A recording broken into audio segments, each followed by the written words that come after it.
আল্লাহ পাকের নবীকে সামনে রেখে ওলীদ বিন মুগীরার মতো শয়তানে বলেছিল ওমা হুয়া বিকাউলি বাশার, না না না না না, আজ তুমি আমায় যা শোনালে আমি তোমায় নিয়ে তোমার প্রচারিত কোরআনকে নিয়ে অনেক নিন্দাবাদ করেছি, অনেক কুৎসা রটনা করেছি, অনেক ছোট মোটো কথা তোমায় বলেছি, কিন্তু হে মুহাম্মদ সাল্লাল্লাহু আলাইহি ওয়াসাল্লাম আজ তুমি সূরা নাহলের 90 নম্বর আয়াত যেটা আমায় শুনিয়েছো এই আয়াতটা শুনবার পরে আমি বলছি না না না না না, ওমা হুয়া বিকাউলি বাশার, না না না না না, এটা তো দুনিয়ার কোনো মানুষের কথা নয়।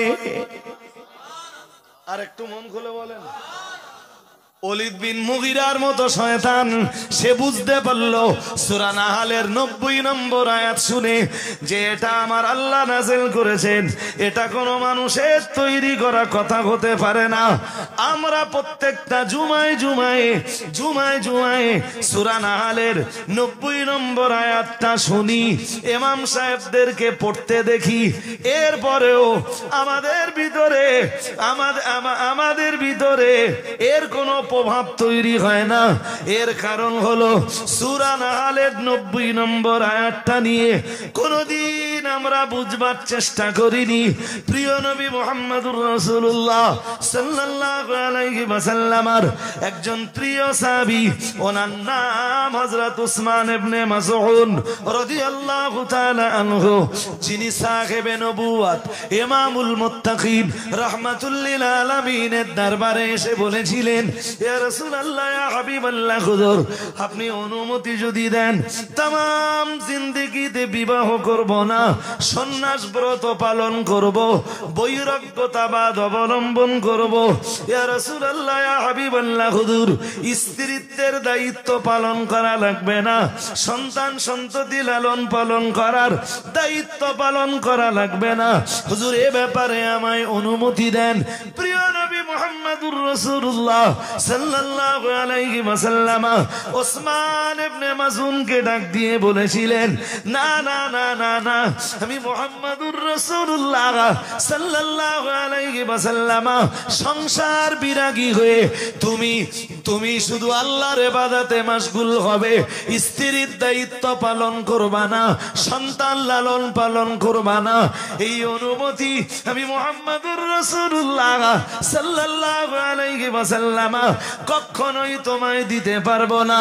ও আমার সাহাবী ওসমান ইবনে মাযউন, আমি বিশ্ব নবী তোমায় বলবো যদি বৈরাগ্যতাবাদ অবলম্বন করা, বিবাহ জীবন থেকে দূরে সরে থাকা, যদি সন্ন্যাস ব্রত পালন করাটা ভালো হতো, আমি মুহাম্মদুর রাসূলুল্লাহ সাল্লাল্লাহু আলাইহি ওয়াসাল্লাম আমি নিজেই তো সংসার করতাম না, আমি নিজেই তো বিবাহ করতাম না। আমার দিকে তাকিয়ে দেখো, আকাশের নিচে আল্লাহর জমিনের উপরে আমি মুহাম্মদুর রাসূলুল্লাহ সাল্লাল্লাহু আলাইহি ওয়াসাল্লাম আমি সব চাইতে আমার আল্লাহকে বেশি বেশি ভয় করি, আমার আল্লাহর জন্য সব চাইতে বেশি ইবাদত করি, আমি সব চাইতে বড় তাকওয়া অবলম্বী। এরপরেও তো আমি রাসূলুল্লাহ বিবাহ করেছি, আমি তো সাংসারিক দায়িত্ব পালন করি, আমি স্ত্রীদের দায়িত্ব পালন করি, আমি তো সন্তানদেরকে লালন পালন করি। ও আমার সাহাবী ওসমান ইবনে মাযউন, সন্ন্যাস ব্রত পালন করা যদি ভালো হতো, সবার আগে আমি মুহাম্মদুর রাসূলুল্লাহ সাল্লাল্লাহু আলাইহি ওয়াসাল্লাম আমি নিজেই তো সন্ন্যাস ব্রত পালন করতাম, আমি রাসূলুল্লাহ তো বৈরাগ্যতাবাদ অবলম্বন করতাম, সংসার জীবনকে আমার জীবন থেকে আমি বাদ দিয়ে চলতাম। কিন্তু আমি আল্লাহকে সবচাইতে বেশি ভয় করার পরেও আমি বিশ্ব নবী সংসার করি, আমি আমার স্ত্রী সন্তানের দায়িত্ব পালন করি। না না না না না, সুতরাং তুমি সন্ন্যাস ব্রত পালনের কোনো অনুমতি পাবে না। وينهى عن الفحشاء والمنكر والبغي يعظكم لعلكم تذكرون।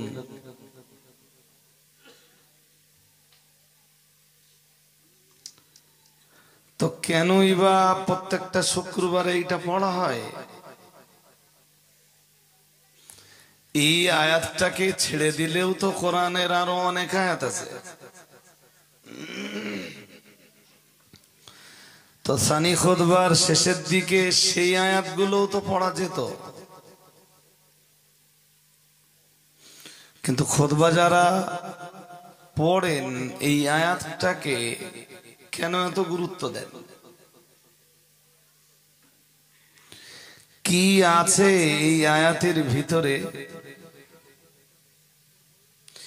কি লুকিয়ে রেখেছেন এই আয়াতে কারিমার ভিতরে? আমরা এই ছোট্ট একটা বিষয় আজকে একটু জানবার চেষ্টা করি। আয়াতটা তো বহুল শ্রুত, আজও হয়তো শুনেছেন। আজকে শুক্রবার ছিল তো? হ্যাঁ না, একটু বলো।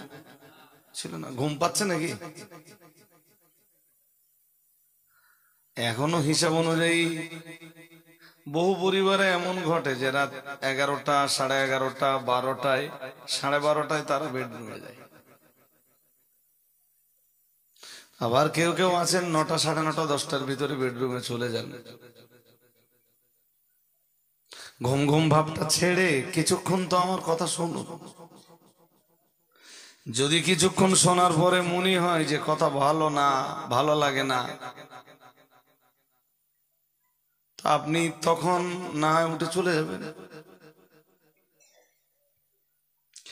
কোনদিন কোন ইমামকে আপনারা কেউ জিজ্ঞেস করেছেন যে হুজুর এই আয়াতটা প্রতি শুক্রবারে পড়েন কেন? আসলে কোরআনুল কারীম, কোরআনুল মাজিদ না জানার কারণে বহু মানুষ আমরা জানি না যে এটা কোরআনুল হাকিমের একটা আয়াত। যারা জানি তাদের মনের ভিতরেও কোনোদিন এই প্রশ্নটার উদয় ঘটেনি যে এইটা অন্তত ইমাম সাহেব হুজুরের কাছে জিজ্ঞেস করে নেই যে আয়াতে কি আছে, এর এত গুরুত্ব কেন? আমার জবাব, এই প্রশ্নটা যদি আপনারা আমায় করেন তা আমি এগোচ্ছে কথা বললে হবে না। তোমরা দুজন এক জায়গায় বসেছো গল্প করার জন্য। এই যে বন্ধু, এই যে বন্ধু, কোনো কথা বলতে দেবো না একদম। যদি আমি আধ ঘন্টাও কথা বলি তা ডু নট ডিস্টার্বে আলোচনা হবে। আমার উত্তর, ফার্স্ট উত্তর দেখুন আপনারা বুঝতে পারছেন কিনা। এই আয়াতটা হলো একটা সর্বজনীন আয়াত। কথাটা সবাই বুঝতে পারেননি। কোরআনুল কারীমের ভিতরে বেশ কতগুলো আয়াত আছে যে আয়াতগুলো এতটাই মর্যাদা রাখে, তাম পৃথিবীর মানুষ ভালো হওয়ার জন্য কোরআনের একটা আয়াত যথেষ্ট। সুবহানাল্লাহ বলুন, আর একটু মন খুলে বলুন না। এবার আর তো বুঝতে না পারার কোনো গল্প নেই। যখন সার্বজনীন আয়াত বলেছিলাম একটু বুঝতে অসুবিধা হচ্ছিল যে সে আবার কি জিনিস। অল ওয়ার্ল্ডের মানুষকে মানুষ বানানোর জন্যে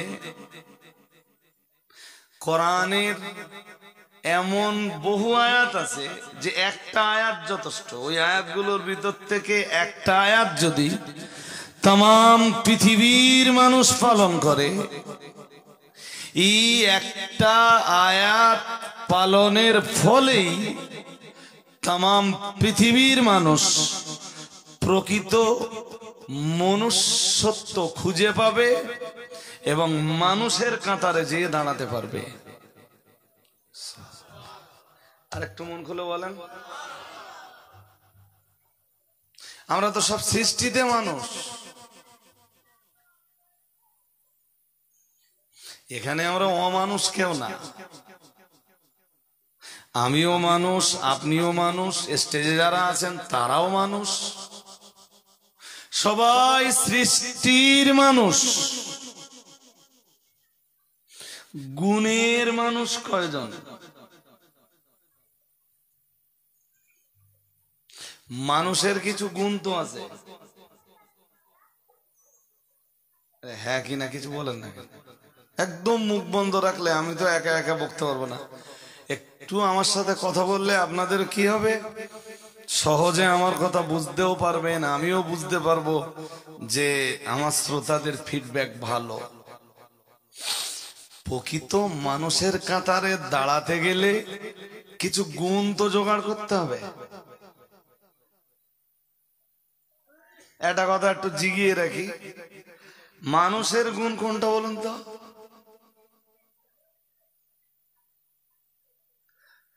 জিজ্ঞাসছি যে মানুষের একটা গুণ বলে,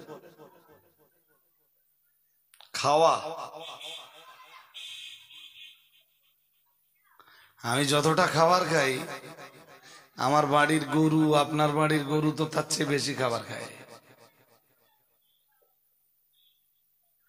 কচি কাঁচা জন্ম দেওয়া, লালন পালন করা, ওই ও কটা আবার কোথাতে জোগাড় হলো ভাই?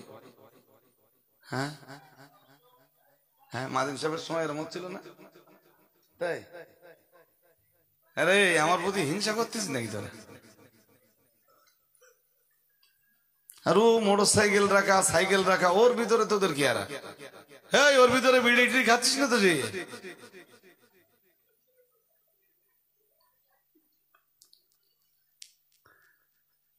যারা কচি ওখানকার চেয়ার গুলো সব একটু একজন উঠে গুটিয়ে দেন, কচি কাঁচা যা বসবে সব এখানে এসে বসবে মজলিসে। মজলিসে তো এখনো জায়গা আছে আলহামদুলিল্লাহ। হাজী সাহেব অন্যবারের তুলনায় এবার একটু সিদ্ধান্ত পাল্টে দিয়েছেন। দ্যাটস মিন আমি এসে শুনছিলাম যে তাবারুকের ব্যবস্থা একটু অন্য এবার, তাই তো? এটা প্রথমবার জর্দাবাদ, প্রথমবার তো জর্দাবাদের ব্যবস্থা করেছেন। হাওড়া জেলা, হুগলি জেলার কোন কোন জলসায় যে আমি দেখেছি, একবার নবান্নের ওখানে একটা জলসায় গিয়েছিলাম, দেখলাম তারাও জর্দাবাদের ব্যবস্থা করেছে। তো আলহামদুলিল্লাহ, আল্লাহ তার এই আয়োজনকে কবুল করুন। তবে তার আগে আমরা যতটা পারি কিছুটা কথা শুনি। যদি বলেন ভালো অনেকটা খেতে পারাটা, খাবার খাওয়াটা মানুষের গুণ, আমি বলবো ভালো খাবার তো আমাদের চাইতে পশুতে বেশি খেতে পারে। যদি বলেন কচি কাঁচা লালন পালন করা বা কচি জন্ম দেওয়া, এইটা প্রকৃত মানুষের পরিচয়, তাহলে আমি বলবো পশুরাও তো কচি কাঁচা জন্ম দেয়, ওরাও তো কচি কাঁচা লালন পালন করে, তাহলে এটাও প্রকৃত মানুষের গুণ না। মানুষের গুণ কোনটা? একটা গুণ অন্তত আপনারা ততক্ষণে খুঁজে বার করুন। আর আমি যে আয়াতটা পড়েছিলাম ওই আয়াতটা নিয়ে চলুন, আর একটু এগিয়ে যাই।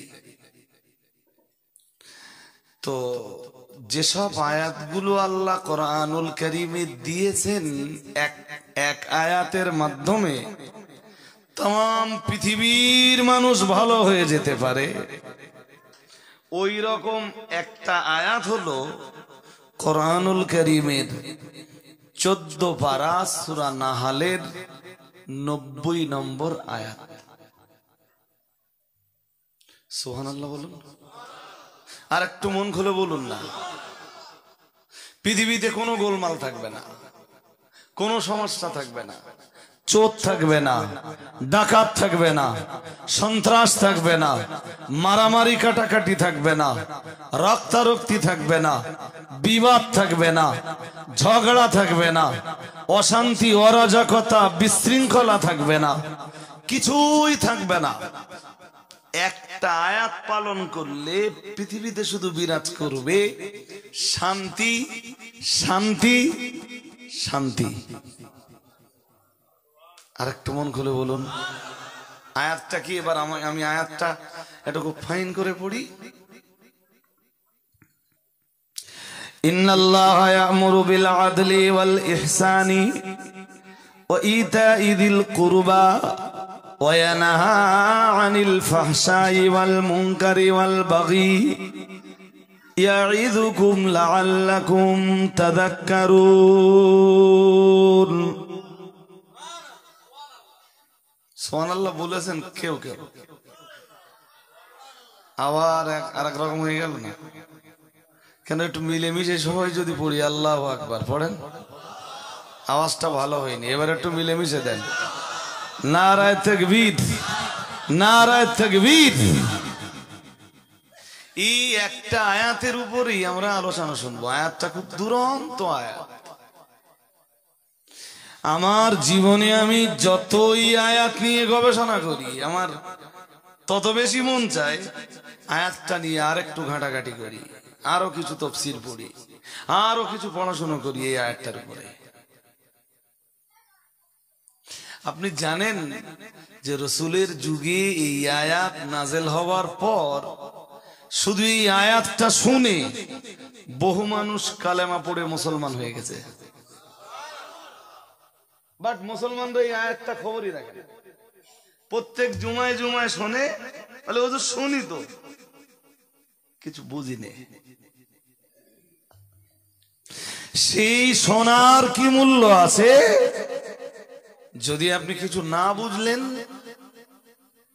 এটা তো মুসলমানদের জন্য বিপদ যে মুসলমান লা ইলাহা ইল্লাল্লাহ মুহাম্মাদুর রাসূলুল্লাহ পড়েছে, বাট কি পড়েছে এটা বুঝেনি।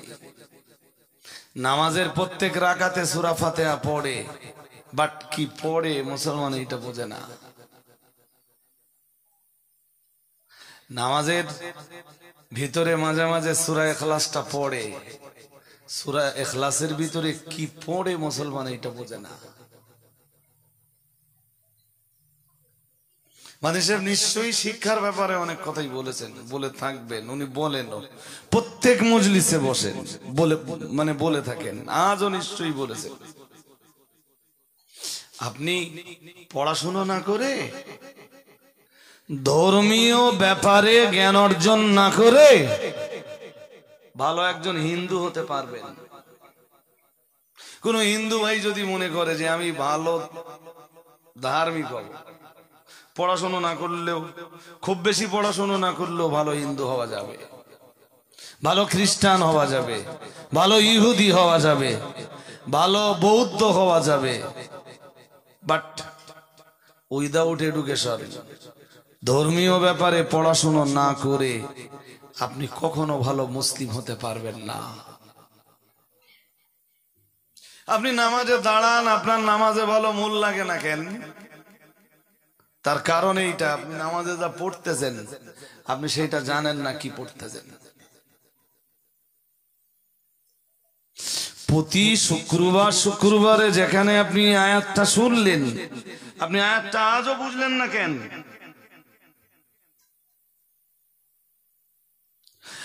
প্রিয় রাসূলের উপরে এই আয়াতটা নাযিল হবার পর রাসূলুল্লাহ আরবের এক গ্রেট শয়তানকে, মক্কার এক গ্রেট শয়তানকে যে আয়াতটা শোনালেন,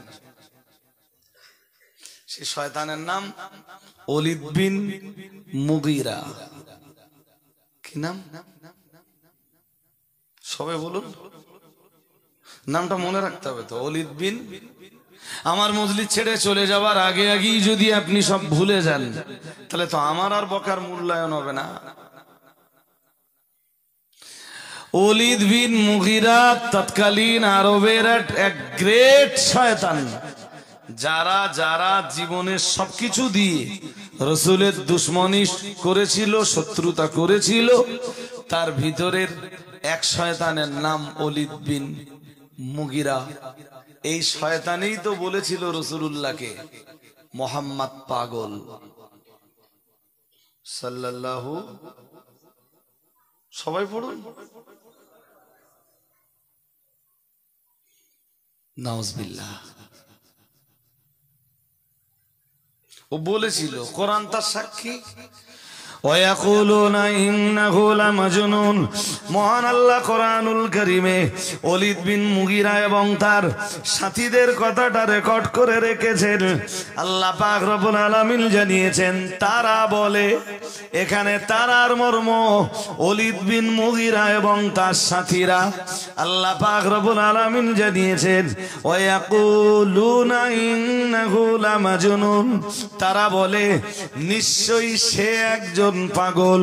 সে বলতে মুহাম্মদ সাল্লাল্লাহু আলাইহি ওয়াসাল্লাম। বলুন নাউজুবিল্লাহ, একটু জোর করে বলেন। ওলীদ বিন মুগিরার এই কথাটার এগেনস্টে আল্লাহ সূরা কালামে অনেকগুলি আয়াত নাযিল করলেন। ওলীদ বিন মুগিরার অনেকগুলি দোষ ত্রুটি তুলে ধরলেন।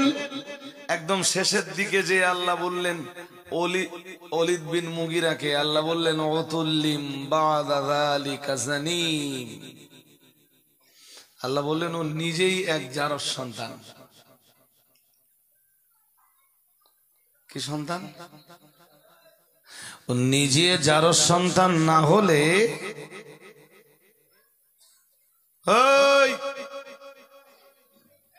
সাংঘাতিক গতি। উঠতে হবে না, উঠতে হবে না। আপনাদের রাস্তার লোক আছে তো, তারা থামিয়ে দেবে। আপনাদের উঠতে হবে না। ওদের নাই 2-1 প্যাকেট তাবারুক দিয়ে বিদায় করে দেন না। না না, ঝগড়া বাঁধাবে কেন? তাবারুকলে বাড়ি চলে যাবে তো, সহজ কথা। বাচ্চা কাচ্চা আগে ভাই মজলিসে বসতো, আমরা যখন ছোট ছিলাম। এলাকার যে কোনো জায়গায় জলসা জুলুস হলে সেই জলসা জুলুসে যে আমরা বসে পড়তাম। এই যে আয়াতটা পড়েছি না, এই আয়াতের মজা পাওয়ার জন্য একটুখানি সময় যাবে। আমি তো সবে গোছগাছ করছি এখন। ওলীদ বিন মুগিরা রাসূলকে পাগল বলল, তার জবাব আল্লাহ দিয়ে বললেন সে নিজেই জারজ সন্তান। আল্লাহ আমাদের মাহফুজ করুন, বলুন আমিন। বলুন না আমিন। সাহেবে নবুওয়াত, ইমামুল মুত্তাকিন, সাইয়্যিদুল মুরসালিন, রাহমাতুল লিল আলামিন, শাফিউল মুযনিবিন, মুহাম্মাদুর রাসূলুল্লাহ সাল্লাল্লাহু আলাইহি ওয়াসাল্লামের শান মানে আঘাত হয় এরকম কোন কথা বলা। সবাই বলেন।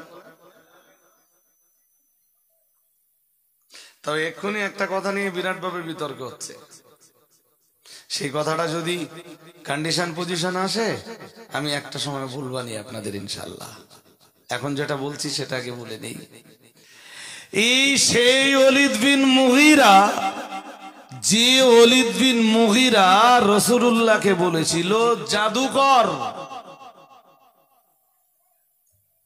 নাউজুবিল্লাহ বলেন, আরো আওয়াজ তুলে বলেন। আল্লাহ কোরআনুল কারীমে তারও জবাব দিয়েছেন।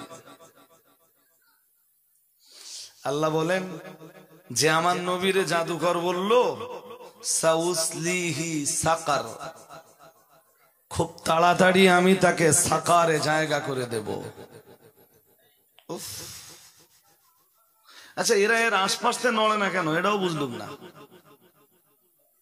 পারিবারিক শিক্ষার না বিরাট অভাব। আমার কথা যেন আবার কষ্ট নেন না। পারিবারিক শিক্ষা এক মারাত্মক শিক্ষা ভাই। আপনি হাজার বাচ্চার ভিতরে যে বাচ্চার বাবা মা তাকে স্কুলে যাবার আগে পারিবারিক শিক্ষাটা দিয়ে রেখেছে, ও পৃথিবীর যে প্রান্তে যাবে আপনি ওরে দেখে চিনে নিতে পারবেন। হাজার ছেলের ভিতরে ভালো পারিবারিক শিক্ষা পাওয়া ছেলে খুব সহজে আপনি আন্দাজ করে নিতে পারবেন যে এই ছেলেটার বাবা মা ভালো, এই মেয়েটার বাবা মা ভালো, এর পারিবারিক শিক্ষাটা ঠিকঠাক দিয়েছে। আমরা তো কচি জন্ম দিতে পারলেই বাবা, আর প্রসব করতে পারলেই মা। কিন্তু বাবা আর মায়ের দায়িত্ব শুধু এখানে শেষ না, বাবা হিসাবেও অনেক দায়িত্ব পালন করতে হয়, জননী বা মা হিসাবেও অনেক দায়িত্ব পালন করতে হয়।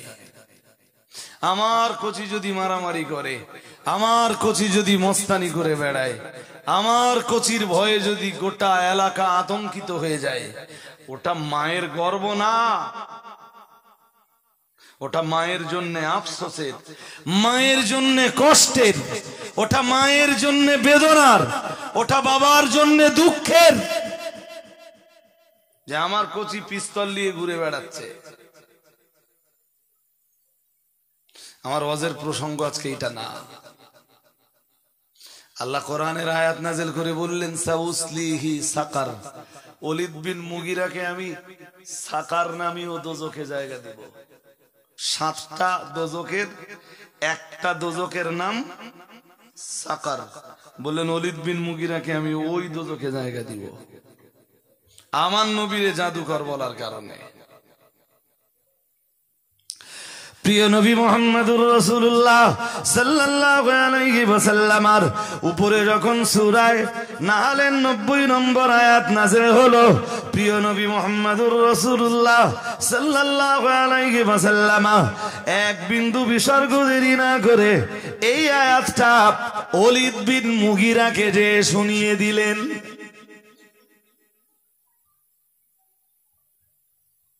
শয়তানটারে মোটামুটি আপনারা চিনেছেন। সেই শয়তানটারে রাসূলুল্লাহ সূরা নাহলের 90 নম্বর আয়াত নাযিল হওয়ার পরে আয়াতটা শুনিয়ে দিচ্ছেন, খুব সুন্দর করে পড়লেন রাসূলুল্লাহ। পৃথিবীতে যত কারি কেরাতের যা কায়দা সব তো রাসূল থেকেই এসেছে।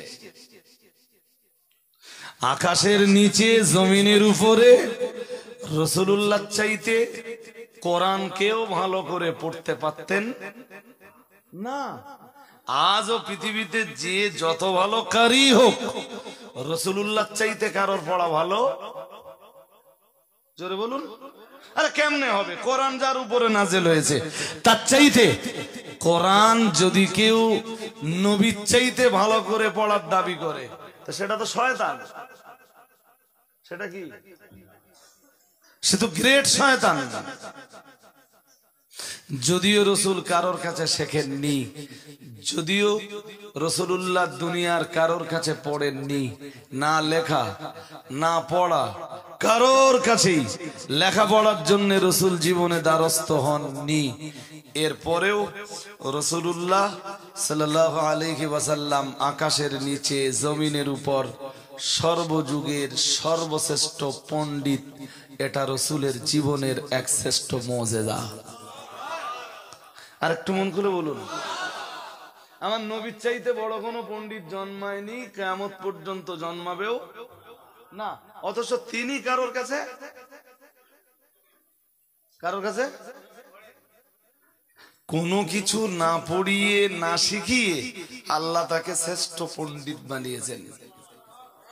আরে বাবা, কোন একটা মজলিসে রাসূলুল্লাহ সাহাবায়ে কেরামদেরকে ডাক দিয়ে বললেন, ও সাহাবীরা, তোমরা আজকের মজলিসে যারা আছো, তোমাদের মনের ভিতরে কোনো প্রশ্ন যদি উদয় হয়ে থাকে আমাকে প্রশ্নটা করে ফেলতে পারো। মান আহাব্বা আইয়াসআলা ফালইয়াসআলিল আন। নবীজি বললেন, কেউ যদি তোমাদের ভিতরে কোনো প্রশ্ন করতে চায়, কারোর মন যদি চায় কোনো প্রশ্ন করতে আমাকে, ফালইয়াসআলিল আন, তার উচিত প্রশ্নটা নবীকে এক্ষুনি করে ফেলা। আমি মুহাম্মদুর রাসূলুল্লাহ সাল্লাল্লাহু আলাইহি ওয়াসাল্লাম তোমাদের কোশ্চেনের অ্যানসার দেওয়ার জন্য তৈরি। এনি কোশ্চেন, যে কোনো প্রশ্ন করতে পারো, যে কোনো বিষয়ের প্রশ্ন করতে পারো। সায়েন্স নিয়ে প্রশ্ন করবা, বিজ্ঞান করতে পারো। হিস্ট্রি নিয়ে প্রশ্ন করবা, করতে পারো। অর্থনীতি নিয়ে প্রশ্ন করবা, করতে পারো। রাজনীতি নিয়ে প্রশ্ন করবা, করতে পারো। রাষ্ট্রনীতি নিয়ে প্রশ্ন করবা, করতে পারো। যা মন চায় কোরআনের ব্যাপারে কোনো প্রশ্ন করবা, করতে পারো। হাদিস নিয়ে প্রশ্ন করবা, করতে পারো। মাথার উপরের মহাশূন্য নিয়ে কোশ্চেন করবা, করতে পারো। মহাকাশ নিয়ে প্রশ্ন করবা, করতে পারো। জমিনের তলে কি আছে এসব নিয়ে কোনো প্রশ্ন করবা, অর্থাৎ ভূতত্ত্ব নিয়ে কোনো প্রশ্ন করবা, করতে পারো। আলোক বিজ্ঞান নিয়ে কোনো প্রশ্ন করবা, করতে পারো। উদ্ভিদ জগৎ নিয়ে কোনো প্রশ্ন করবা, করতে পারো। প্রাণী বিজ্ঞান নিয়ে কোনো কোশ্চেন করবা, করতে পারো। যে কোনো কোশ্চেন মনে হয় আজ তোমরা আমি মুহাম্মাদুর রাসূলুল্লাহ সাল্লাল্লাহু আলাইহি ওয়াসাল্লাম আমাকে করে ফেলতে পারো, আমি তার জবাব দেওয়ার জন্য তৈরি আছি।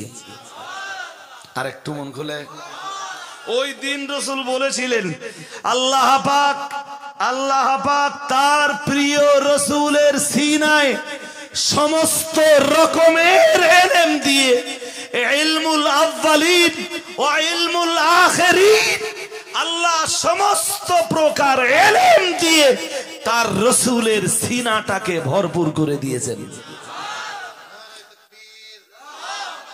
করতে পারো, যে কোনো কোশ্চেন তোমরা করতে পারো তোমাদের নবীকে। ইলমের কোনো ঘাটতি আমাদের রাসূলের ছিল না, বাট তিনি কারোর কাছে পড়াশোনা করতে জাননি। লেখাও কারোর কাছে শেখেননি। এইটা যদিও বর্তমান সময়ের কিছু মোল্লা মৌলবী না বুঝে কোরআন না বুঝে সেই হাদিস না বুঝে কিছু মোল্লা মৌলবী দাবি করতেছে যে আমাদের নবী লিখতে জানতেন, পারতেন না। লেখাটা আমার রাসূলের জীবনের এক মুজিজা। কথা বোঝেননি? আরে ভাই সোজা কথাই বোঝেন। নেওয়ার মানুষ ঘুমাচ্ছেন নাকি? যদি ঘুমিয়ে শোনেন আমার কথা বুঝবেন না। আপনার ঘরের কোচি আমার ঘরের কোচি লেখাপড়া শিখতে যদি না যায়, এটা খারাপ না ভালো? এক কথায় খারাপ তো।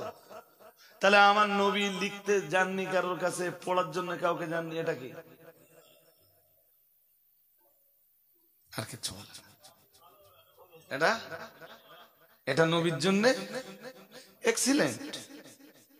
এক্সিলেন্ট। যেমন আল্লামা মাহমুদ আলুসি তাফসিরে রুহুল মানির ভিতরে, মাহমুদ আলুসি রাহমাতুল্লাহ আলাইহির লেখা তাফসিরে আলুসি বা তাফসিরে রুহুল মানি তাম দুনিয়ার আলেমদের কাছে এক গৃহীত এবং সমাদৃত তাফসির। আলহামদুলিল্লাহ বলেন।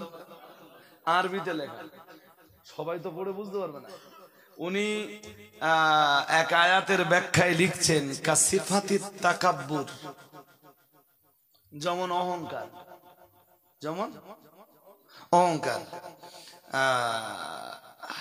অহংকার আপনাদের জন্য ভালো না খারাপ?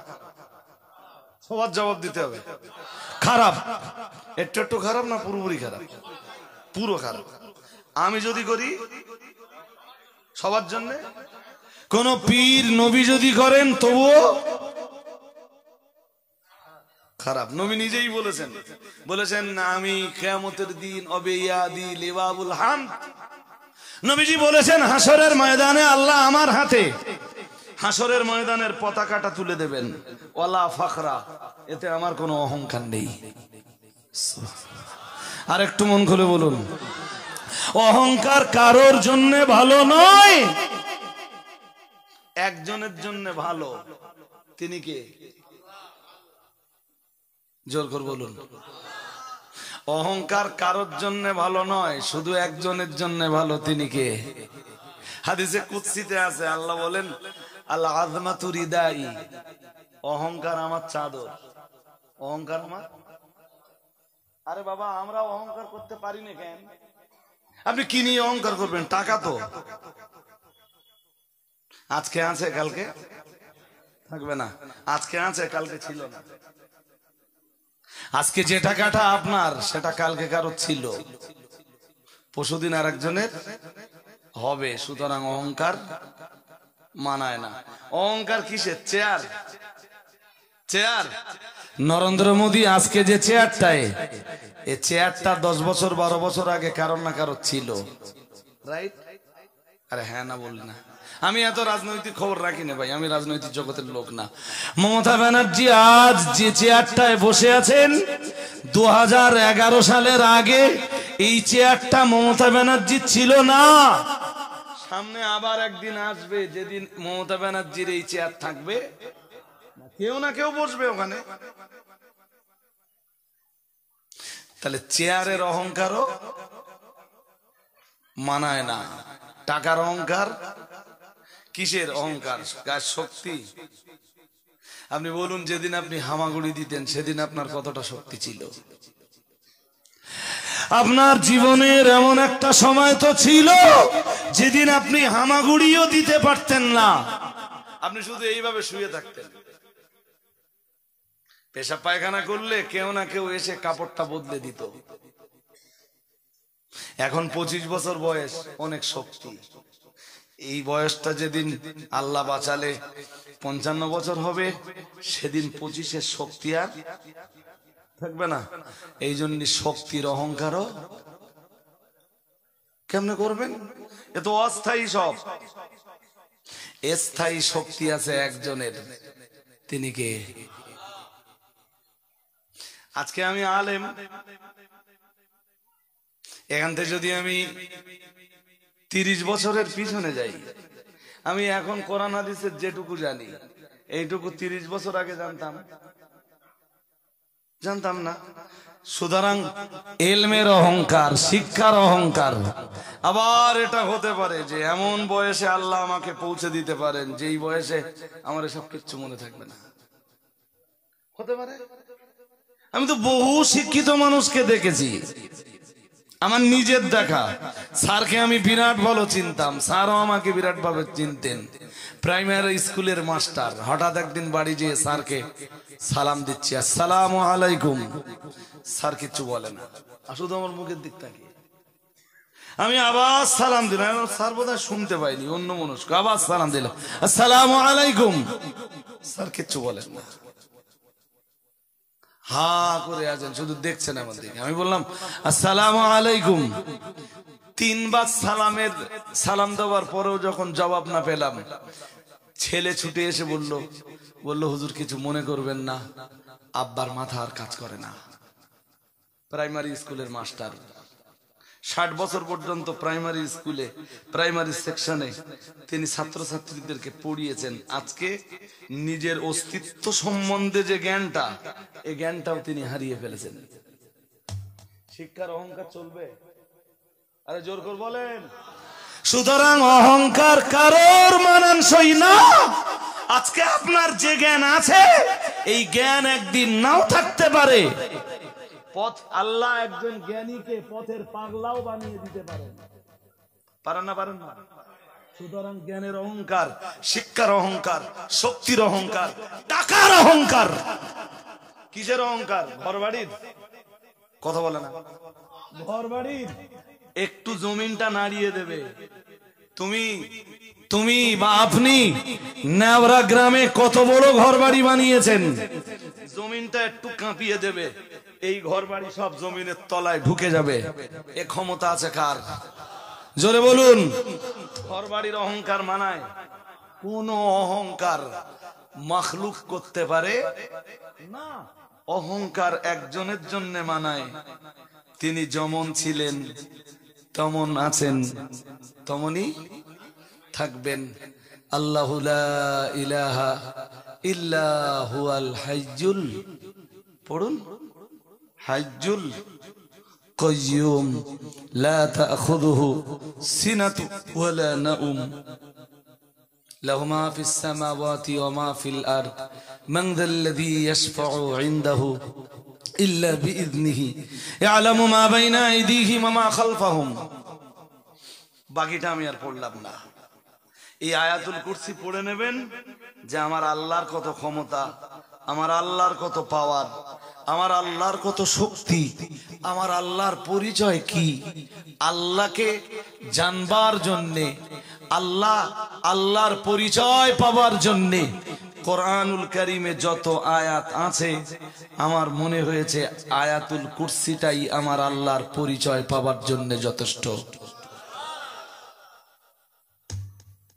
যেটা বলার দরকার এতক্ষণ ধরে যেটা বলবো বলে এত কথা শোনালাম, সেটা হলো অহংকার কারোর জন্য ভালো নয়, আমার আল্লাহর জন্য ভালো। আপনার কোচি স্কুলে যাবে না, আপনার কোচির জন্য ভালো না। আমার কোচি স্কুলে যাবে না, ওটা আমার কোচির জন্য ভালো নয়। লেখাপড়া না শেখা সবার জন্য খারাপ, সবার জন্য ভালো, সবার জন্য খারাপ, কারোর জন্যই ভালো নয়। কিন্তু কারোর কাছে লিখতে না শেখা, কারোর কাছে পড়তে না যাওয়া পৃথিবীর একজন মানুষের জন্য ভালো, তিনি মুহাম্মাদুর রাসূলুল্লাহ সাল্লাল্লাহু আলাইহি ওয়াসাল্লাম। আরেকটু মন খুলে বলেন, কথাটা কি বুঝলেন? হ্যাঁ না জোর করে বলতে হবে। লিখতে পড়তে শিখবার জন্য না যাওয়া পৃথিবীর কারোর জন্য ভালো নয়, একজনের জন্য ভালো, তিনি মুহাম্মাদুর রাসূলুল্লাহ সাল্লাল্লাহু আলাইহি ওয়াসাল্লাম। কারোর কাছে না পড়ে, কারোর কাছে না শিখে তিনি পৃথিবীর শ্রেষ্ঠ পণ্ডিত। এটা মুহাম্মদ সাল্লাল্লাহু আলাইহি ওয়াসাল্লামের জীবনে আল্লাহ প্রদত্ত এক শ্রেষ্ঠ মুজিজা। আর একটু মন খুলে বলুন। হাজিরিন, আমার প্রসঙ্গ এইটা না। নবী কারোর কাছে লেখাপড়া না শিখে এমন এমন কথা শুনিয়েছেন, কোরআন নাযিল হবার পরে মানুষকে এমন কথা শুনিয়েছেন, মানুষ অভিভূত হয়ে গেছে। মুহাম্মদ সাল্লাল্লাহু আলাইহি ওয়াসাল্লাম তো কারোর কাছে লেখাপড়া শেখেননি, তিনি এই কথাগুলো বলেন কেমনে? ওলীদ বিন মুগীরা যে আমার রাসূলুল্লাহকে পাগল বলে আখ্যা দিল, যে আমার রাসূলকে জাদুকর বলে আখ্যা দিল, ও বাবাজিরা ভাইরা, ওই ওলীদ বিন মুগীরার কাছে যে রাসূলুল্লাহ যেদিন ওই আয়াতটা শুনিয়ে দিলেন, ইন্নাল্লাহা ইয়ামুরু বিল আদলি ওয়াল ইহসানি ওয়া ইতাই যিল কুরবা ওয়া ইয়ানহা আনিল ফাহশাই ওয়াল মুনকার ওয়াল বাগি ইয়াইদুকুম লাআল্লাকুম তাযাক্কারুন। মনিটর আছে ভাই? নিচে মনিটর আছে? আছে? এই মনিটরে বিষ মেরে দেবো বাবা। আগে মনিটর বন্ধ করো। এই এখানে বক্স, মনিটর দেওয়ার দরকার আছে?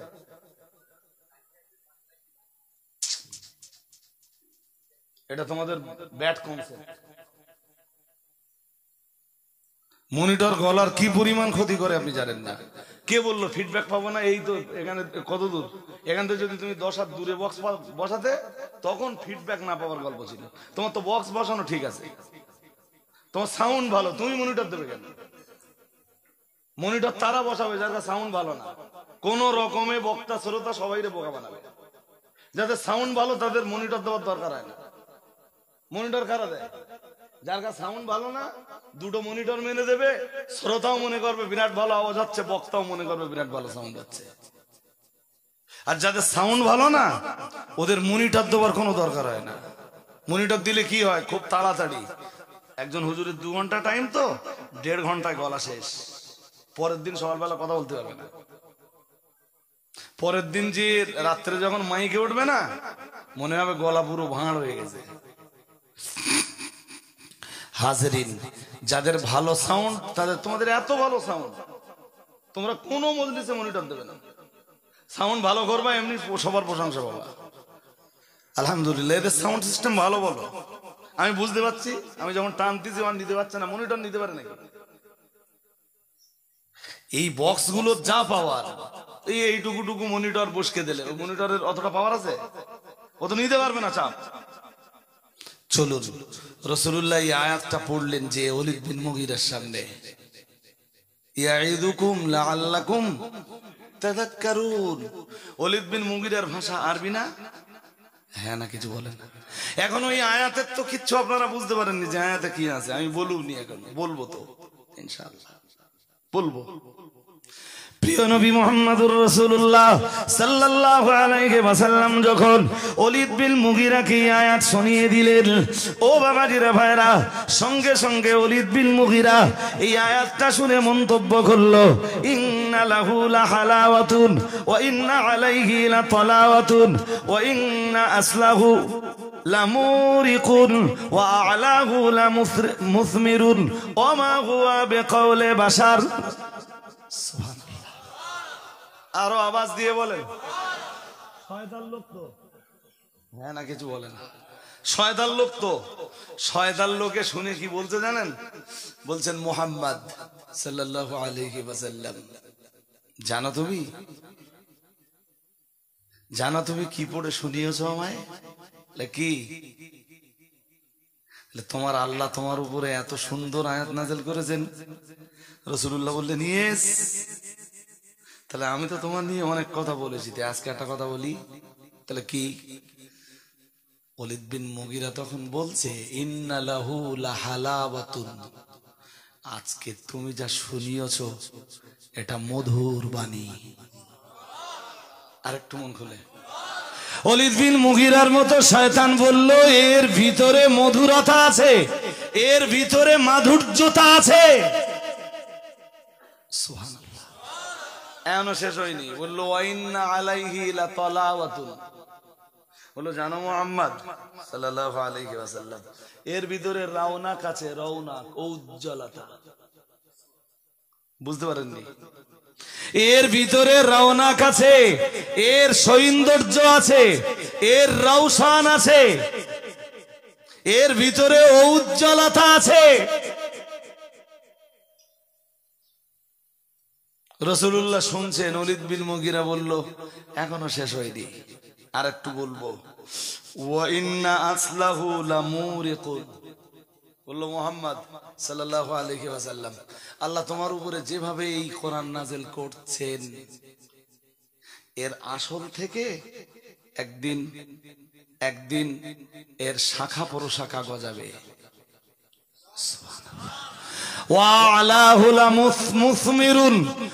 আর ওই শাখা প্রশাখার মাথায় একদিন ফল গজাবে, প্রত্যেকটা শাখায় ফল গজাবে। শেষ কথাটা শুনে নাও। আল্লাহ পাকের নবীকে সামনে রেখে ওলীদ বিন মুগীরার মতো শয়তানে বলেছিল, ওমা হুয়া বিকাউলি বাশার, না না না না না, আজ তুমি আমায় যা শোনালে, আমি তোমায় নিয়ে, তোমার প্রচারিত কোরআনকে নিয়ে অনেক নিন্দাবাদ করেছি, অনেক কুৎসা রটনা করেছি, অনেক ছোট মোটো কথা তোমায় বলেছি, কিন্তু হে মুহাম্মদ সাল্লাল্লাহু আলাইহি ওয়াসাল্লাম, আজ তুমি সূরা নাহলের 90 নম্বর আয়াত যেটা আমায় শুনিয়েছো, এই আয়াতটা শুনবার পরে আমি বলছি, না না না না না, ওমা হুয়া বিকাউলি বাশার, না না না না না, এটা তো দুনিয়ার কোনো মানুষের কথা নয়। আর একটু মন খুলে বলেন। ওলীদ বিন মুগীরার মতো শয়তান, সে বুঝতে পারলো সূরা নাহলের 90 নম্বর আয়াত শুনে যে এটা আমার আল্লাহ নাযিল করেছেন, এটা কোনো মানুষের তৈরি করা কথা হতে পারে না। আমরা প্রত্যেকটা জুমায় সূরা নাহলের 90 নম্বর আয়াতটা শুনি, ইমাম সাহেবদেরকে পড়তে দেখি, এরপরেও আমাদের ভিতরে এর কোনো প্রভাব তৈরি হয় না। এর কারণ হলো সূরা নাহলের 90 নম্বর আয়াতটা নিয়ে কোনদিন আমরা বুঝবার চেষ্টা করিনি। প্রিয় নবী মুহাম্মদুর রাসূলুল্লাহ সাল্লাল্লাহু আলাইহি ওয়াসাল্লামের একজন প্রিয় সাহাবী, ওনার নাম হযরত উসমান ইবনে মাসউদ রাদিয়াল্লাহু তাআলা আনহু, যিনি সাহেবে নবুয়ত, ইমামুল মুত্তাকিন, রাহমাতুল লিল আলামিনের দরবারে এসে বলেছিলেন, ইয়া রাসূলুল্লাহ ইয়া হাবিবাল্লাহ হুজুর আপনি অনুমতি যদি দেন तमाम জিন্দেগিতে বিবাহ করব না, সন্ন্যাস ব্রত পালন করব, বৈরাগ্যতাবাদ অবলম্বন করব।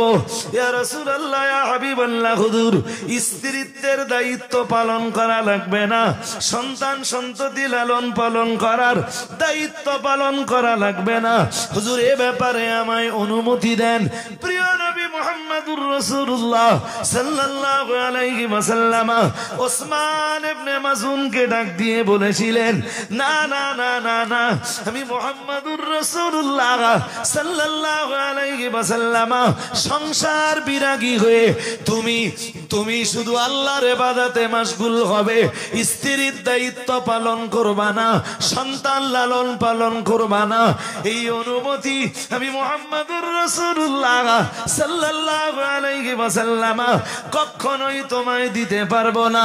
ও আমার সাহাবী ওসমান ইবনে মাযউন, আমি বিশ্বনবী তোমায় বলবো, যদি বৈরাগ্যতাবাদ অবলম্বন করা, বিবাহ জীবন থেকে দূরে সরে থাকা, যদি সন্ন্যাস ব্রত পালন করাটা ভালো হতো, আমি মুহাম্মদুর রাসূলুল্লাহ সাল্লাল্লাহু আলাইহি ওয়াসাল্লাম আমি নিজেই তো সংসার করতাম না, আমি নিজেই তো বিবাহ করতাম না।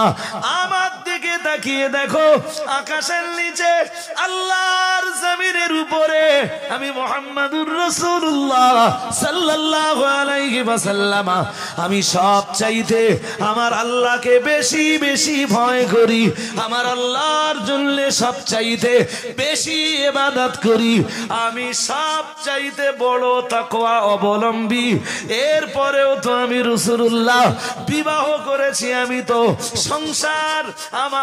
তো সাংসারিক দায়িত্ব পালন করি, আমি স্ত্রীদের দায়িত্ব পালন করি, আমি তো সন্তানদেরকে লালন পালন করি। ও আমার সাহাবী ওসমান ইবনে মাযউন, সন্ন্যাস ব্রত পালন করা যদি ভালো হতো, সবার আগে আমি মুহাম্মদুর রাসূলুল্লাহ সাল্লাল্লাহু আলাইহি ওয়াসাল্লাম আমি নিজেই তো সন্ন্যাস ব্রত পালন করতাম, আমি রাসূলুল্লাহই তো বৈরাগ্যতাবাদ অবলম্বন করতাম, সংসার জীবনকে আমার জীবন থেকে আমি বাদ দিয়ে চলতাম। কিন্তু আমি আল্লাহকে সবচাইতে বেশি ভয় করার পরেও আমি বিশ্বনবী সংসার করি, আমি আমার স্ত্রী সন্তানের দায়িত্ব পালন করি। না না না না না, সুতরাং তুমি সন্ন্যাস ব্রত পালনের কোনো অনুমতি পাবে না। কেন বলছি জানেন? ওসমান ইবনে মাযউনের কথা। ওসমান ইবনে মাযউন রাসূলের ওই সাহাবী, জান্নাতুল বাকি মদিনার সবচাইতে বড় কবরস্থানে সর্বপ্রথম যে মানুষটার কবর হয় তিনি হযরত ওসমান ইবনে মাযউন। ঘুম পাচ্ছে নাকি? দুই একজনের দেখছি যে একটু ঘুম ঘুম ভাবটা ছাড়েন। ওসমান ইবনে মাযউন প্রথম দিকে কালেমা পড়েছেন আবেগে পড়ে। আবেগ বোঝেন? সবাই যে কালেমা পড়তেছে আমিও যাই। ওনার কালবে ঈমানটা বদ্ধমূল হয়নি, ওনার কালবে ঈমানটা পূর্ণাঙ্গ ভাবে তখনও জায়গা পায়নি। তো ওসমান ইবনে মাযউন এই অবস্থাতে বহুদিন কাটিয়ে দিয়েছেন। তো একদিন রাসূলুল্লাহর বাড়ির পাশ দিয়ে ওসমান ইবনে মাযউন যাচ্ছে, খুব মন দিয়ে শুনুন। উনি রাসূলের কাছে অনুমতি চেয়েছিলেন, হুজুর যদি অনুমতি হয় তাহলে আমি বিয়ে টিয়ে করবো না হুজুর। রাসূল ওনার অনুমতি দেননি। আমি এতক্ষণ ধরে সে কথাটা বলে এসেছি। ওসমান ইবনে মাযউন একদিন রাসূলের বাড়ির পাশ দিয়ে যাচ্ছেন, যেতে যেতে যেতে যেতে রাসূলুল্লাহ ঘরে আছেন। ওসমান ইবনে মাযউনকে দেখতে পেয়ে রাসূল ডাকলেন, বললেন ওসমান। ওসমান তৃতীয় খলিফা ওসমান নন, ইনি ওসমান ইবনে মাযউন রাদিয়াল্লাহু তাআলা আনহু। ওসমান ইবনে মাযউন বললেন লাব্বাইকা ওয়া সাদাইকা ইয়া রাসূলুল্লাহ, বলেই রাসূলুল্লাহর দিকে তাকিয়ে একটা মুচকি হাসি দিলেন। বললেন কোথায় যাও ওসমান? তোমার নবী একা বসে আছেন, তুমি দেখতে পাও নবীর কাছে এসে একটু বসলে না? ওসমান ইবনে মাযউন বললেন হুজুর আজকে একটু কাজের তাড়া ছিল, নবীজি বললেন কিছুক্ষণ তো সময় দাও। ওসমান ইবনে মাজুন যে রাসূলের কাছে বসে পড়লেন। রাসূলুল্লাহ ওসমান ইবনে মাজুনের মুখে মুখ রেখে কথা বলছেন, দ্যাটস মিন চোখে চোখ রেখে কথা বলছেন। উনি নিজে বয়ান করেছেন। হঠাৎ হঠাৎ রাহমাতুল্লিল আলামিন উঠে দাঁড়ালেন। দৃষ্টিটা একবারে না, আমার দিকে তাকান, একবারে না, আস্তে আস্তে আস্তে আস্তে আস্তে আস্তে আকাশের দিকে রাখলেন। ওসমান ইবনে মাজুন বলেন, রাসূলকে দেখে মনে হচ্ছিল যে কেউ কিছু একটা রাসূলকে শোনাচ্ছেন আর রাসূলুল্লাহ তা শুনছেন এবং বুঝে নিচ্ছেন। আর একটু মন খুলে, উনি বসে আছেন বলো, হঠাৎ রাসূলের চোখ উপরের দিকে, ওসমান ইবনে মাজুনের দিকে তাকাচ্ছে না। ওসমান ইবনে মাজুন ভাবতেছেন কিছু একটা ঘটবে। বেশ কিছুক্ষণ রাসূলুল্লাহ দৃষ্টিটা আসমানের দিকে রাখলেন। সময় অতিবাহিত হয়ে গেল। ওসমান ইবনে মাজুনের বর্ণনা, প্রিয় নবী মুহাম্মদুর রাসূলুল্লাহ সাল্লাল্লাহু আলাইহি ওয়াসাল্লাম আস্তে আস্তে নিজের চোখ দুটো ডান দিকে ঘোরালেন। নবী আমার অনেকক্ষণ ডান দিকে তাকিয়ে থাকলেন, চেহারাটাও ডান দিকে ঘুরিয়ে নিলেন। আমি ওসমান ইবনে মাজুন কিছুই বুঝতে পারছিলাম না। আমার শুধু মনে হচ্ছিল আমার নবী আমার নবীরে যেন কেউ কিছু একটা শোনাচ্ছেন আর আমার নবী বিষয়টা তার কাছে বুঝে নিচ্ছেন। ওসমান ইবনে মাজুনের বর্ণনা, কিছুক্ষণ পরে আমার রাহমাতুল্লিল আলামিনকে আমি আবার দেখলাম উপরের দিকে দৃষ্টি নিবদ্ধ করতে। আমার নবী আবার চোখ দুটো আসমানের দিকে নিবদ্ধ করলেন। অনেকক্ষণ আমার নবী আসমানের দিকে তাকিয়ে রইলেন। আমার আবারও মনে হচ্ছিল কেউ যেন আমার নবীরে কিছু একটা বলছেন আর আমার নবী বিষয়টা তার কাছে বুঝে নেওয়ার চেষ্টা করছেন। হযরত ওসমান ইবনে মাজুনের বর্ণনা, নবী আমার বেশ কিছুটা সময় এই কন্ডিশনে থাকবার পর এবার আমার নবী বাম দিকে তাকালেন, চেহারাটাও বাম দিকে ঘোরালেন।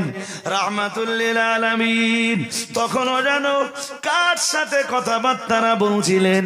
আমি তখনও আমার নবীর দরবারে বসা। বেশ কিছুক্ষণ পর নবী যখন স্বাভাবিক অবস্থায় ফিরে এলেন, আমি আমার নবীরই জিজ্ঞাসা করলাম, ইয়া রাসূলুল্লাহ, ইয়া হাবিবাল্লাহ, হুজুর আপনার দরবারে আমি ওসমান ইবনে মাজুন অনেকবার এসে বসেছি, কিন্তু আজকে যে দৃশ্যটা দেখলাম, ইয়া রাসূলুল্লাহ, ইয়া হাবিবাল্লাহ, হুজুর এই রকম দৃশ্য আমি ওসমান ইবনে মাজুন কখনো দেখি নাই। হুজুর আজ আপনি আমার সাথে কথা বলতে বলতে হঠাৎ আকাশের দিকে তাকালেন, অনেকক্ষণ আসমানের দিকে তাকিয়ে রইলেন, এরপরে আপনি আপনার চক্ষু দুটো ডান দিকে ঘোরালেন, চেহারাটাও ডান দিকে ঘোরালেন। হুজুর তারপরে অনেকক্ষণ আপনি ডান দিকে তাকিয়ে রইলেন, আবার আসমানের দিকে আপনি তাকালেন, বেশ কিছুক্ষণ আসমানের দিকে তাকিয়ে থাকলেন। ইয়া রাসূলুল্লাহ, ইয়া হাবিবাল্লাহ, হুজুর এরপরে আপনি বাম দিকে দৃষ্টি নিবদ্ধ করলেন। হুজুর বাম দিকে অনেকক্ষণ আপনি তাকিয়ে থাকলেন। ইয়া রাসূলুল্লাহ, আমি ওসমান ইবনে মাজুন অনেকবার আপনার দরবারে বসেছি, হুজুর এমন দৃশ্য কখনো দেখিনি। হুজুর আপনায় দেখে মনে হচ্ছিল আপনার সঙ্গে কেউ একজন কথাবার্তা বলছেন। ইয়া রাসূলুল্লাহ, ইয়া হাবিবাল্লাহ, হুজুর আমি ওসমান ইবনে মাজুন বিষয়টা কিছুই বুঝলাম না। দয়ার নবী মুহাম্মদুর রাসূলুল্লাহ সাল্লাল্লাহু আলাইহি ওয়াসাল্লাম ওসমান ইবনে মাজুনকে ডাক দিয়ে বললেন, ও আমার সাহাবী ওসমান ইবনে মাজুন, আমি মুহাম্মদুর রাসূলুল্লাহ সাল্লাল্লাহু আলাইহি ওয়াসাল্লাম আজও অন্যান্য দিনের মতো তোমার সাথে স্বাভাবিকভাবে কথাবার্তা বলছিলাম। হঠাৎ আমি উপরে ওহি আগমনের সিমটম লক্ষ্য করলাম। আমি নবী দেরি না করে আকাশের দিকে যেই না তাকালাম, আল্লাহ তাআলা আমার প্রতি কোরআনুল কারীমের একটা আয়াত নাযিল করে দিলেন। ওসমান ইবনে মাসউদ বললেন, ইয়া রাসূলুল্লাহ, ইয়া হাবিবাল্লাহ, হুজুর কোরআনুল কারীমের ওই আয়াতটা কি আপনি আমায় বলবেন?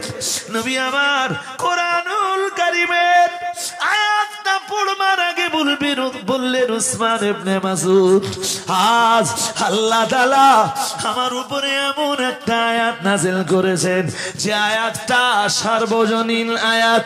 তামাম দুনিয়ার মানুষের মনুষ্যত্বের জায়গায় দাঁড় করাতে আল্লাহর কোরআনের একটা আয়াতই যথেষ্ট। এমন একটা আয়াত আল্লাহ নাযিল করেছেন তামাম দুনিয়ার মানুষের ভালো হয়ে যাওয়ার জন্য কোরআনুল কারীমের একটাই আয়াত যথেষ্ট। হযরত ওসমান ইবনে মাসউদ বললেন, ইয়া রাসূলুল্লাহ, ইয়া হাবিবাল্লাহ, হুজুর আয়াতটা আপনি আমায় একটু শোনান। নবী আমার শোনালেন, বিসমিল্লাহির রহমানির রহিম, ইন্নাল্লাহা ইয়ামুরু বিল আদলি ওয়াল ইহসানি ওয়া ইতাই দিল কুরবা ওয়া ইয়ানহা আনিল ফাহশাই ওয়াল মুনকারি ওয়াল বাগি ইয়াইদুকুম লাআল্লাকুম তাযাক্কারুন। সবাই বলুন আল্লাহু আকবার। আরো আওয়াজ দিয়ে বলেন আল্লাহু আকবার। হযরতে ওসমান ইবনে মাসউদ বলেন, যেদিন আমি কালেমা পড়েছিলাম ঈমান আমার ভিতরে জায়গা পেয়েছিল, ঈমান আমার কলবে জায়গা পেয়েছিল, কিন্তু ঈমান আমার কলবে বদ্ধমূল হয়নি। মুহাম্মাদুর রাসূলুল্লাহ সাল্লাল্লাহু আলাইহি ওয়াসাল্লাম যেদিন সূরা নাহলের 90 নম্বর আয়াতটা আমায় শোনালেন, আমি ওসমান ইবনে মাসউদ আমার কলবে ঈমান সেদিন বদ্ধমূল হয়ে গেল।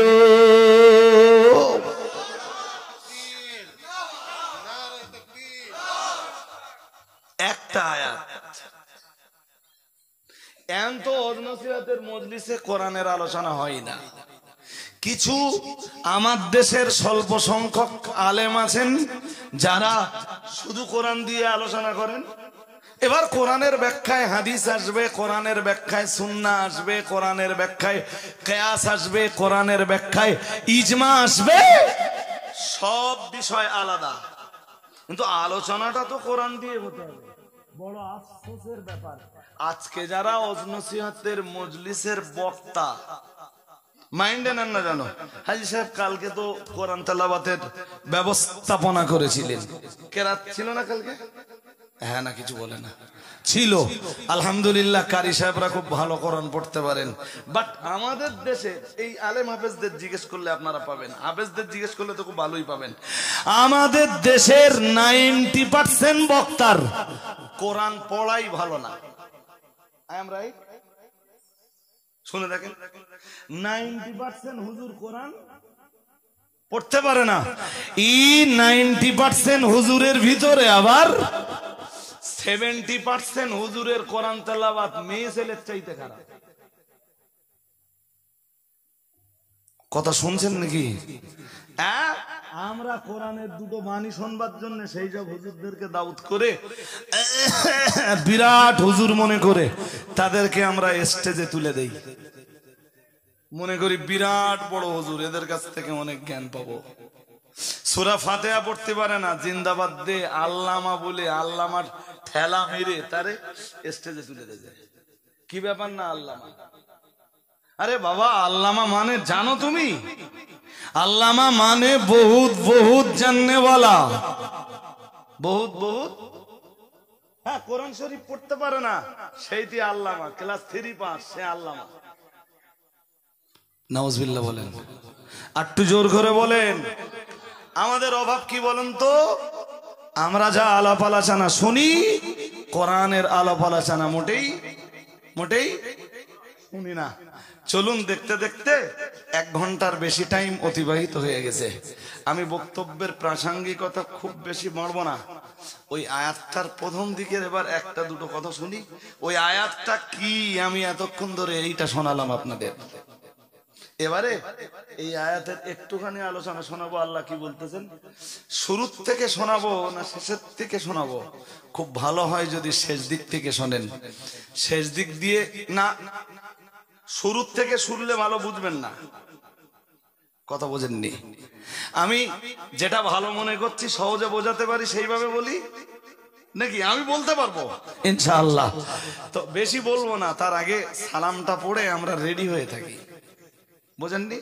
আলোচনা শেষ করছি না, বলো সালামটা পড়ে, ভক্তির সাথে সালামটা পড়ে রেডি হয়ে ওই আয়াতটার উপরে কিছুক্ষণ তাফসীরের আলোচনা শুনবো ইনশাআল্লাহ। বলুন, যে আয়াতটার গুরুত্ব নিয়ে এতক্ষণ ধরে আমি শোনালাম, কিছুক্ষণ তো শুনি। অন্তত আয়াতে 6টা জিনিসের আলোচনা আছে, একটা জিনিস তো শুনি। 6টাই ইনশাআল্লাহ। ওই জর্দা ভাত বলো, ফজরের নামাজ পড়ে খেতে হয়নি। উঠে দাঁড়ান, সালামটা আগে পড়ে নেই। ইয়া নবী সালাম।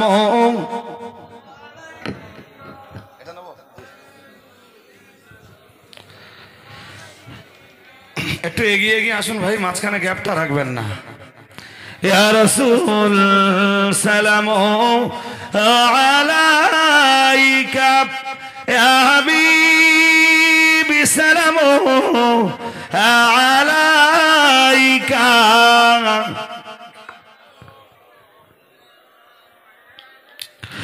আমরা যে আপনার দিওয়ানা,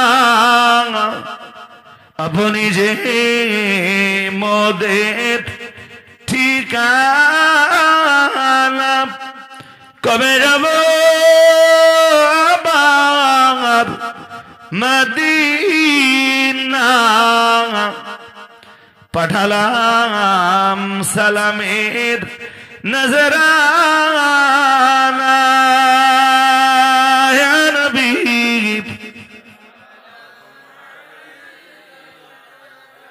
আরো ভক্তি ভরে পড়ুন, একটু বাদে দোয়া হবে। ইয়া হাবিবি সালাম আলাইকা,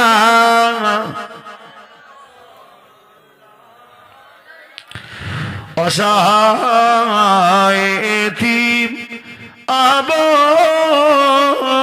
অবস্থায় পুণ্যময়ী হালিফ হিমাত মায় পালন করেন খোদার ইশারায়। নাম তোমার জগৎ ও পাতায়, ইয়া নবী।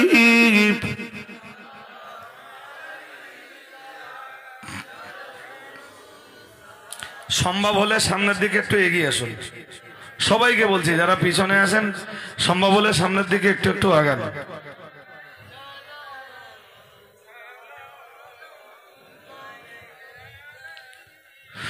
তোমারি বাসি ইলা দিয়া কদিলেন আদাম ও হাওয়া, মাবুদের হই ইলো দায়া,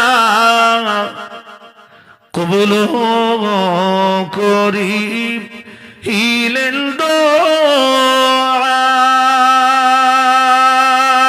ইয়া নবী।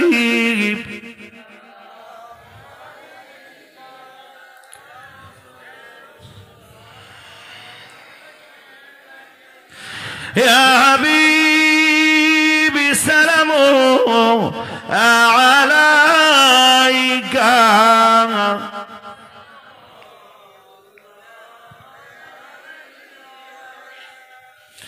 লও সালাম প্রাণের পয়গম্বর আমাদের কাদা আয়োনা লড়কে জীবন নেশাবার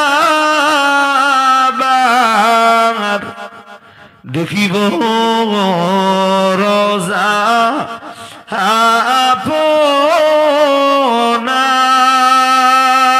আপনার ইয়া নবী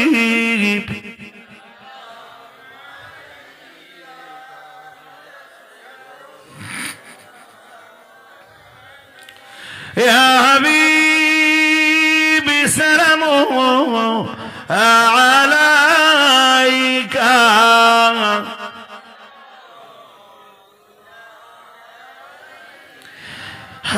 হাসরের কঠিন দিবসে কি আছে মোদের নসিবে ওই দিনে কঠিন সময়ে ভুলো না পাপী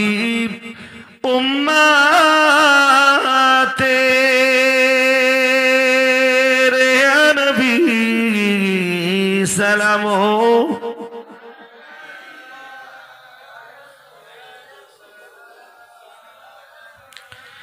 ইয়া হাবিবি সালাম আলাইকা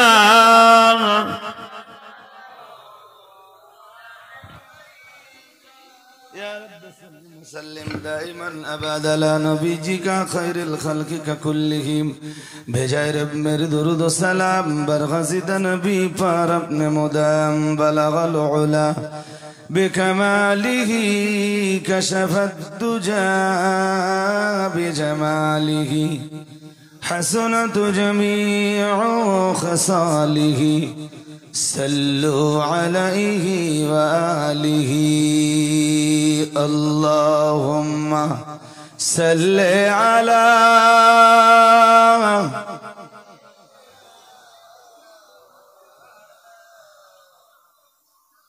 وعلى آل سيدنا গাছে ছিল নবীজি রে মাসে ছিল নবীজি উম্মত হইয়া চিনিলাম না কো চিনিল বনের হরিণী আল্লাহুম্মা সাল্লি আলা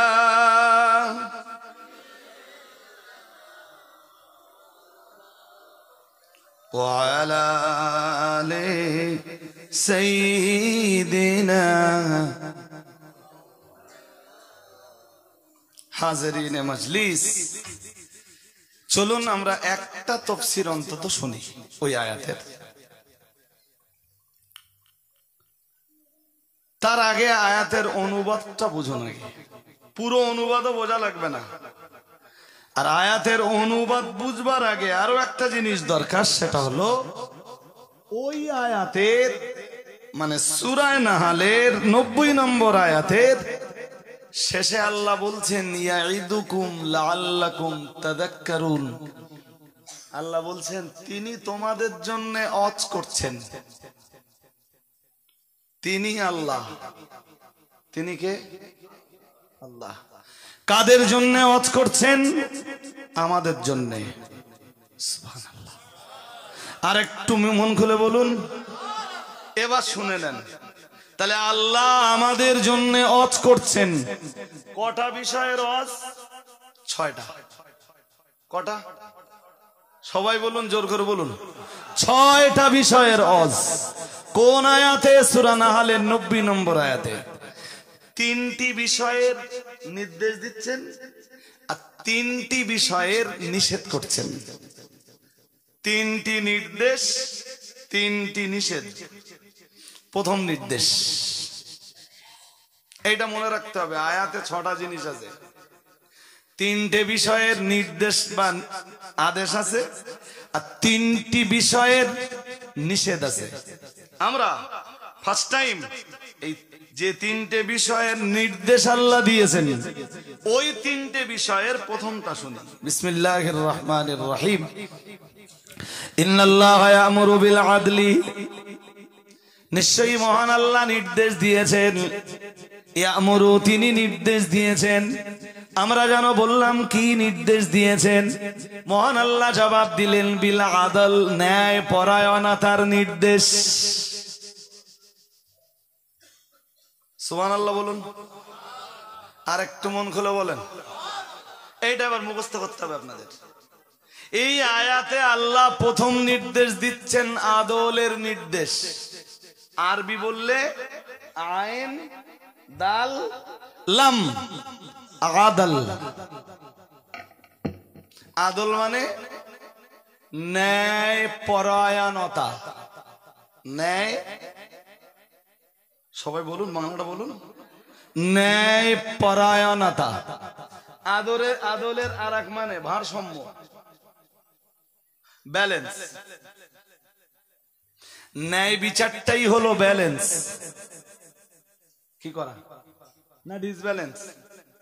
আরে বাবা, যে ন্যায় বিচার করলো সে তো ব্যালেন্স বজায় রাখলো, হ্যাঁ না কিছু বলে না। আর ডিসব্যালেন্স হলো কে? যে অন্যায় বিচার করলো বা অবিচার করলো, সে তো ডিসব্যালেন্স হয়ে গেল।